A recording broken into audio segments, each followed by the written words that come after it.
എന്നാലും എന്നെ പട്ടിയെ വരട്ടുന്ന പോലെ വരട്ടിക്കളഞ്ഞല്ലോ അമ്മാവ. അയ്യോ നീ എപ്പോ വന്നു? എടി കല്യാണി ശിവൻ വന്നു. നീ ലിങ്ക് തിന്നു. ഓ ഞാൻ കൈയും കാര്യം കഴിയില്ല അമ്മ. അയ്യോ അത് സാരമില്ല, നീ തിന്നിട്ട് നിനക്ക് സൗകര്യം ഉള്ളപ്പം കൈയും കാര്യം കഴിക്കാം. വേണമെങ്കിൽ ഒന്ന് കുളിച്ചോ, വേണമെങ്കിൽ ഒന്ന് കുളിക്കുകയും ചെയ്തോ. എന്നാലും എന്റെ ശിവ, നീ ഞങ്ങളെ ഒക്കെ അങ്ങ് മറന്നല്ലോടാ. അല്ലേ അമ്മാവി, എന്താ അത് അങ്ങനെ പറഞ്ഞു കളഞ്ഞത്? ദേഹം അങ്ങായിരുന്നെങ്കിലും ദേഹി ഇങ്ങല്ലായിരുന്നു അമ്മാവി. കാട്ടിൽ പോയ ശ്രീരാമചന്ദ്രന്റെ കണക്ക് എന്റെ കരള് വിളിക്കുകയല്ലായിരുന്നു. സീതേ സീതേ സീതേ. പൊട്ടിപ്പോയ അമ്മാവ. എടാ ശിവ, നീ ഇങ്ങോട്ട് എണീറ്റ് നിന്നോടൊരു കാര്യം ചോദിക്കട്ടെ. നിന്റെ അച്ഛൻ സമ്മതിച്ചിട്ടാണോ നീ ഇങ്ങോട്ട് വന്നത്?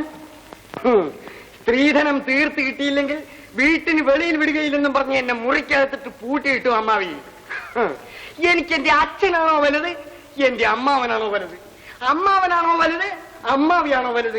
എനിക്ക് എന്റെ അച്ഛനാണോ വലുത്, എന്റെ സീതയാണോ വലുത്? ഞാൻ മതില് ചാടി കല്ലും മുള്ളും നിറഞ്ഞ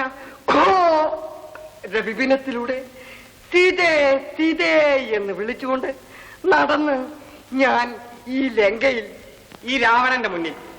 അത് നന്നായി പോയാ, ഒരു നല്ല പാഠമാണ് നീ പഠിപ്പിച്ചത്. അതെ അമ്മാവ, നല്ല ഒരു പാഠം പഠിപ്പിക്കാനാണ് ഞാൻ ഇങ്ങോട്ട് വന്നത്. 2 ദിവസം ഇവിടെ താമസിക്കും. ആടി അറുതിക്കും ആവണിപ്പറപ്പിനും. അയ്യോ, 2 ദിവസം കഴിഞ്ഞ് പോകുമോ? അല്ല സീരെ, ആവണിപ്പറപ്പ് മുതൽ ആടി അറുതി വരെ 365 ദിവസം ഞാൻ ഇവിടെ തന്നെ കാണും. 1 കൊല്ലം മുഴുവനോ? ശിവ ശിവ ശിവ. നിന്നെ വിളിച്ചാണ് ഞാൻ ദൈവത്തിനല്ലേ വിളിച്ചത്. എന്തോ ഞാൻ എന്തോ തിന്നാൻ വരുന്നത്.